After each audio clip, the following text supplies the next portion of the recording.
All right, let's get back to this story. We do have new developments for you in our continuing coverage of the security breach at the state's unemployment compensation system. This is a problem we exposed, and now our Seth Kaplan explains how it has led to significant changes.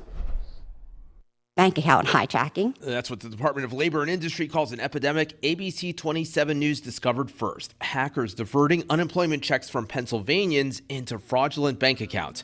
In their first time since that breach, testifying before the House committee that oversees them, L&I leaders revealed two new key details. First, we've implemented IDME, identity verification, throughout several stops in our UC process to ensure that fraudsters are being stopped in their tracks. Including at the critical step where you can change bank account information. That might sound like an obvious place for it. But as we found in the system, there's multiple places where people could go to do that. So our vendor had to help us get through the system and find all the places where you could do that, which we were not aware of originally. So finally, we think that we have stopped all the ability for them to get around IDME and hijack. And what about multi-factor authentication, like texting a code to a user's cell phone? Cybersecurity experts say it's critical, but last month we told you the state didn't use it, even though the system is capable of it. Well, leaders confirmed that and said they made that fateful choice in order to not make the system, quote, burdensome. It might require a claimant to have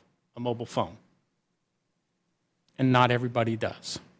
It might require them to have a valid email, and not everybody does. Secretary Berrier also put dollar amounts to the fraudulent claims paid out by the Department of Labor and Industry from the beginning of the pandemic through nearly the end of last year. The good news, just 6% of total claims paid out were fraudulent. The bad news, that still adds up to $570 million in fraudulent claims.